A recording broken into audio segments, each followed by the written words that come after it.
So my youngest son brought me this old three-legged backed stool, and he asked me if I could fix it. It's obviously split right here, as you can see.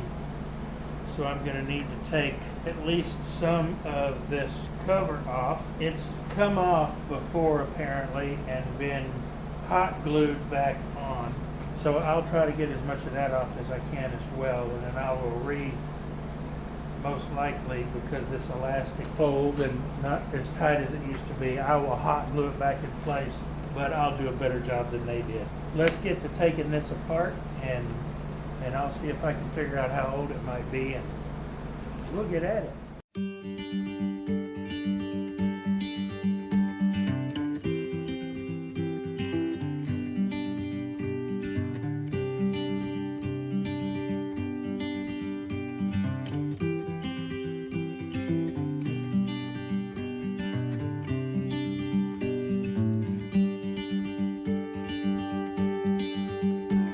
And wouldn't you know, I found it. This is that same chair, and the same cover is underneath this stuff. The same flowers are on the back. This one is on cherish.com. It is a vintage chair. It's made in the 1960s. That's as close as I can come. So it is an old chair, and because it's an old chair, it's worth fixing. The glue joints are still stout. Oh, I forgot one more thing. This leg is split right here, so I'm going to have to glue it together. So let me, because I don't really want to make another one. It's split with the grain. I should be able to squeeze enough glue in there to get a good glue joint out of it. Let me get ready to take it apart, and I'll come back. Alright, these screws are machine screws, so I want to be careful not to lose them or strip them. But the back has to come off before I can fix it. Well, that's one way to get it off. See, same flowers.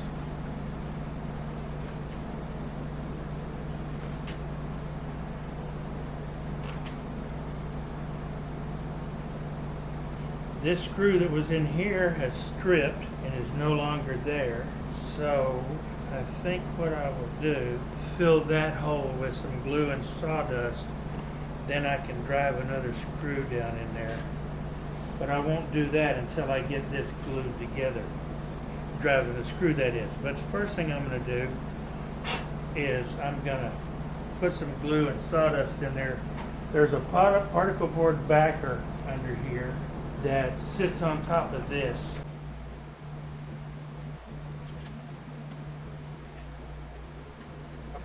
Now I'll get the hot glue cleaned off of all of this. I'll probably try to dissolve some of it with denatured alcohol. I might be able to pull it together with the clamps. We'll see. First things first. In essence, just particle board. I'm going to make some fresh particle board using sawdust and glue.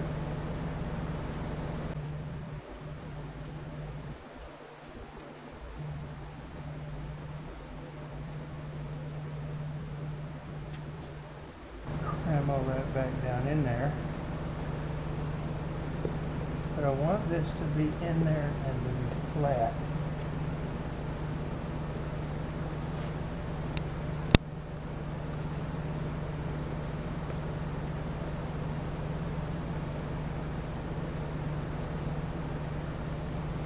Okay, now I need to let that sit for a while and set up.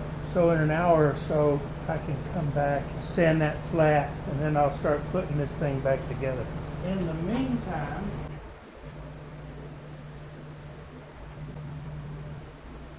I'm going to run some glue in here and force it as far down in that crack as I can so that I get as good a glue joint as possible.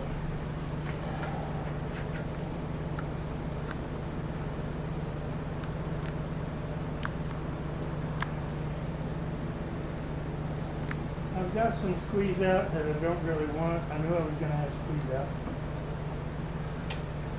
So I don't want it in those grooves, but I can, after about a half hour, I should be able to take the clamps off, clean some of it up a little easier. I'm not worried about this up here, but I am worried about that. I don't want that in those ribs if I can help it.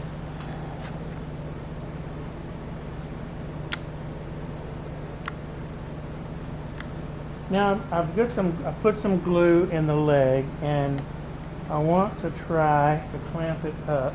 I guess we're not going to clamp it, which is all right. It's in deep enough. I put enough pressure on it earlier. We'll just leave that set like this for a little while. So I've got enough clamping pressure here, and I'll be able to take that glue off in a few minutes and any squeeze out.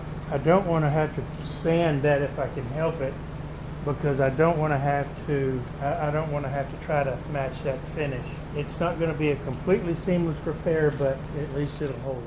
Okay, I took the clamps off, cleaned the glue up, put the clamps back on, just because I want to make sure that this gets a good stick.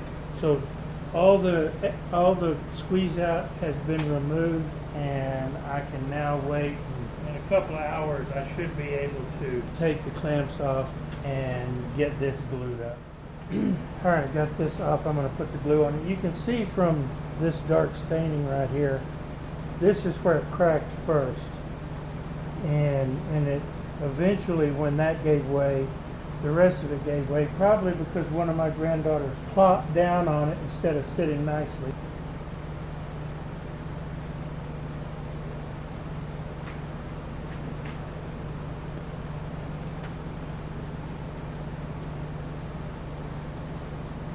I want to spread the glue out so that it covers everywhere. I don't mind squeeze out up here on the top, but I don't want to squeeze out in the bottom, so I'll try to make sure that I have that relatively. If and I was doing this correctly, 100% correctly, like for a client, not my son, I would actually take the whole thing apart, pull this off from this base. That way I could make sure that I didn't have any squeeze out down there that would interrupt the fit.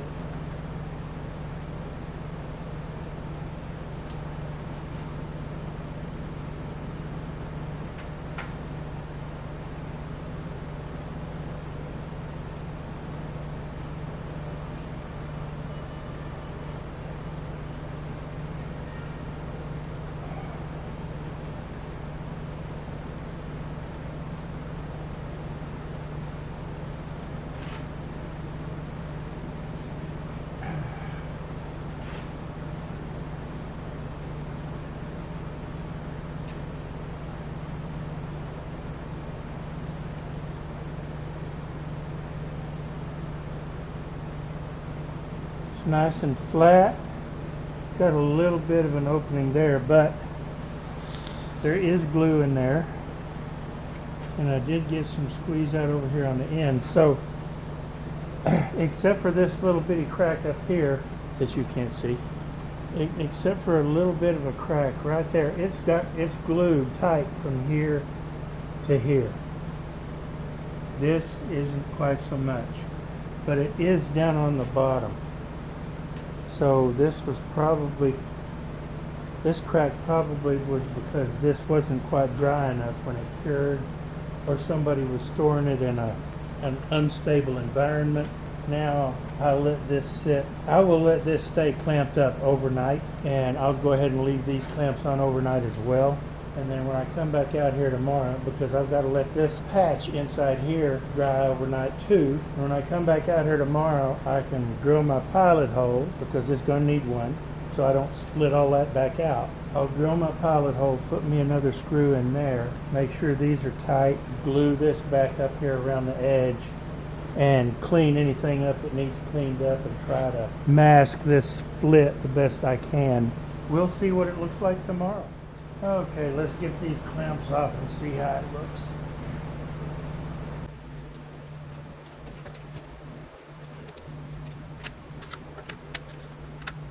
You can see there's a little bit of a ridge here where I guess I clamped it a little bit sideways, but that should stand up. This is rock solid now. There's no movement in it at all.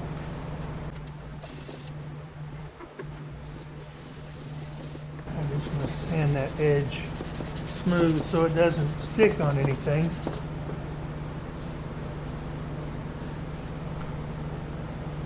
Okay, that looks good.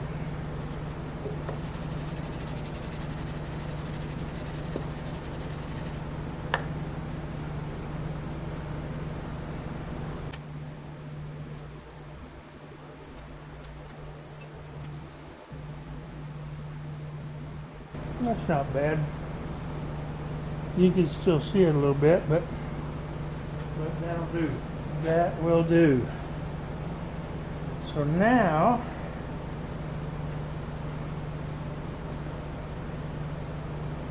drill my pilot holes in there. And just to be on the safe side, I'm going to put a couple of drops of thick CA in there. And I'll drive this screw by hand. So because I don't want to over tighten it.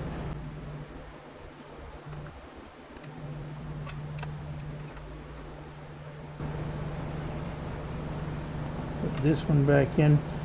The cool thing about three-legged chairs and stools is that unlike my four-legged dining room chairs, three-legged stools and chairs will always sit level or always sit flat. Not necessarily level, but they'll always sit flat. Oh, I thought I was being smart by putting this one in first, and you can't see. Yeah, I put that one in first. I thought that was a smart thing to do, but I'm not able to. Come on. Feels like it's cross-threading. No, it's not.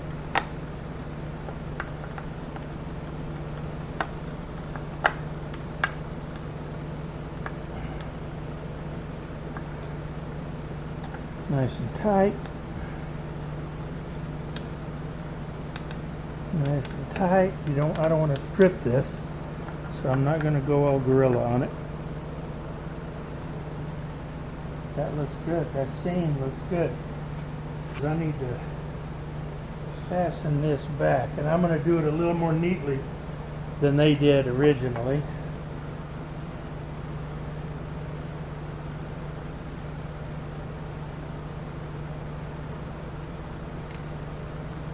See, they didn't care that they got it all up here. I do.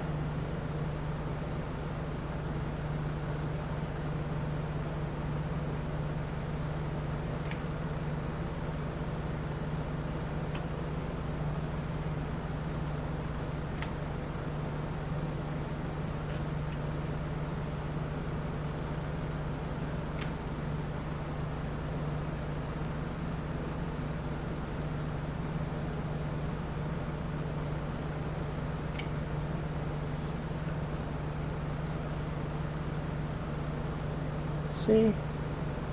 No mess anywhere. Why do you gotta be so globby? They didn't care how it looked, they just wanted it on there.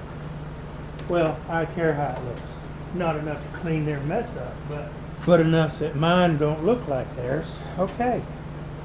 Now it's done. Now I can tell my son it's done. And y'all couldn't see anything I was doing. So here's the chair, and look, I've got it sitting on the table saw, 3 legs, and it always sits nice and flat, no rocking. The back is nice and tight, cushion looks good, and another project here in the Memphis studio done. So I'll call my son and tell him his chair is ready, and we can get this out of here. Oh, one more thing. This is going to be my last video for a little while. My wife and I are going out of the country. We'll be gone about a month. We won't be back until the weekend of the 8th of October, I think. So